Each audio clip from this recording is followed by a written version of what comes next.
Chers amis, bonjour. Nous sommes le vendredi 1er décembre 2023. Il est 9 heures. Quelques news de l'Arménie, de l'Artsakh et de la diaspora arménienne. Tout d'abord, dimanche prochain, ce dimanche 3 décembre à 11 heures, suivez donc Radio Arménie Lyon pour ceux qui s'intéressent au sport et à l'équipe fabuleuse d'Ararat 73.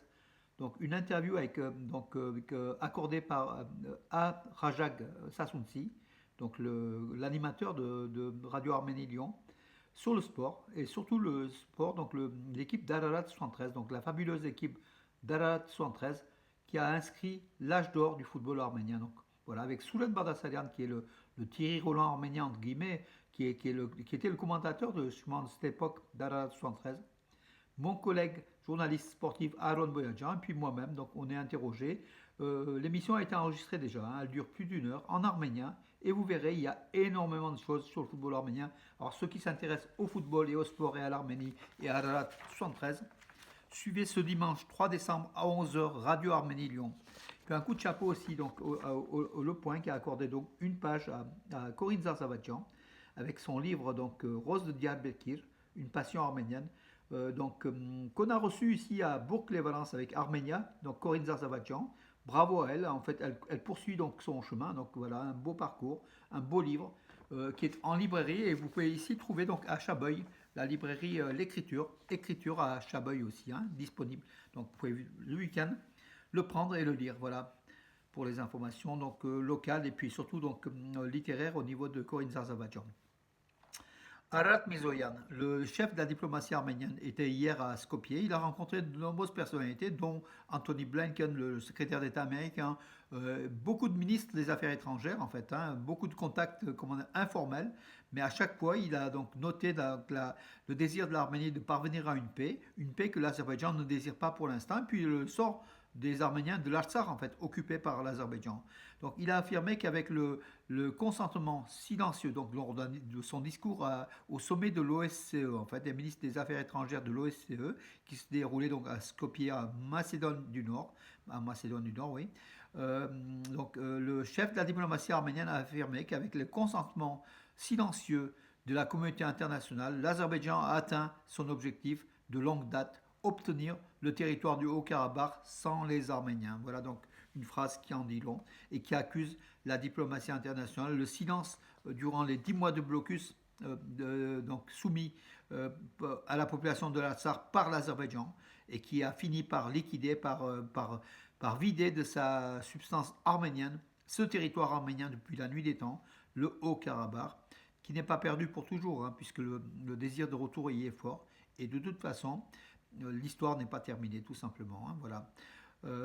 L'Azerbaïdjan n'a pas l'intention d'établir la paix avec les Arméniens. Il y a de nombreux drones hostiles à la frontière iranienne, affirme un journaliste grec qui a donné des éléments sur l'achat de drones de l'Azerbaïdjan auprès d'Israël et de la Turquie, avec 150 drones achetés à la Turquie, air-sol. Pardon, ce sont des missiles de croisière air-sol qui a acheté à la Turquie et 130 drones kamikazes mini-API en provenance d'Israël. Israël qui arme l'Azerbaïdjan, comme on le sait, qui est contre l'Arménie par ce geste, qui est fortement contre l'Arménie par ce geste Israël. Voilà, voilà.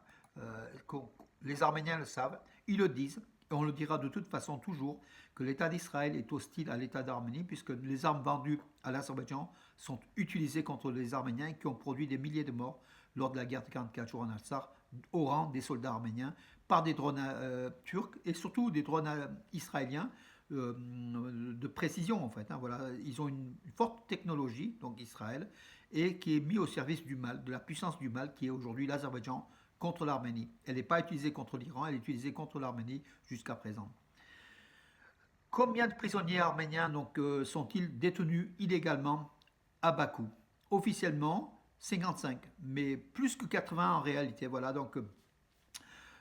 ça a été publié comment dirais-je, par un avocat, par une défenseuse des droits humains en Arménie. Donc la liste de ces, enfin il n'y a pas une liste précise, hein, avec les noms, mais on sait qu'il y a plus de 80 prisonniers de guerre détenus illégalement en Azerbaïdjan. C'est la spécialiste du droit international Sinanouch Saakian qui l'a annoncé lors d'une conférence de presse tenue à Yerevan hier. Voilà.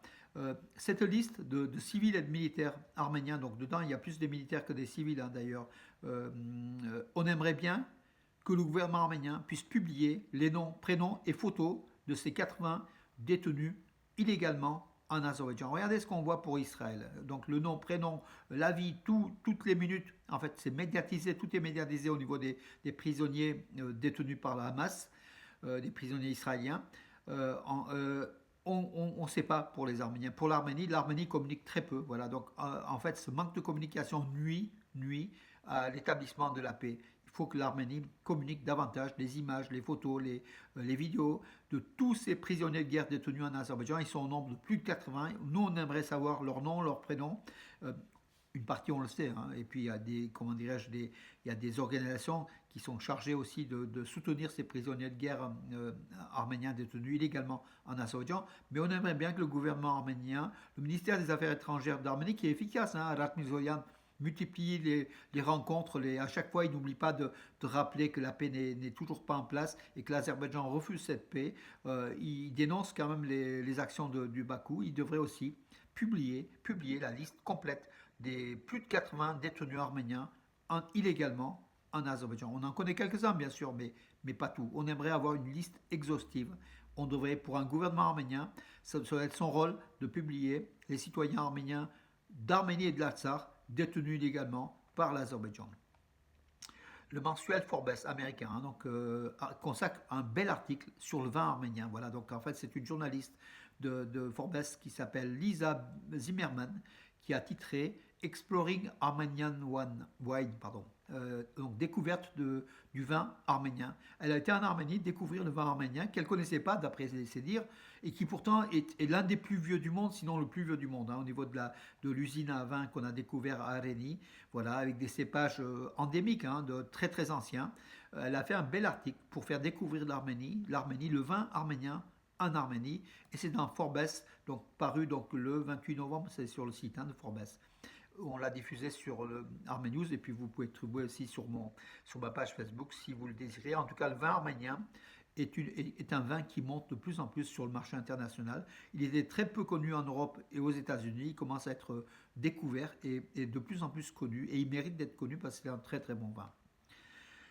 Deux candidats pour le poste de président de la Fédération de football d'Arménie. Donc le vote aura lieu le 23 décembre. Armen Melikbekian, l'actuel président de la fédération, et Aras Osbilis, l'ex-international arménien de football qui vient d'arrêter sa carrière, et sont tous les deux candidats. Donc l'un pour sa réélection au poste de président de la fédération, et Aras Osbilis comme président, en fait candidat. Moi, personnellement, je pense qu'Aras Osbilis est très très aimé. Donc, c'est un footballeur qui a du sang, qui a vraiment à fond pour l'Arménie.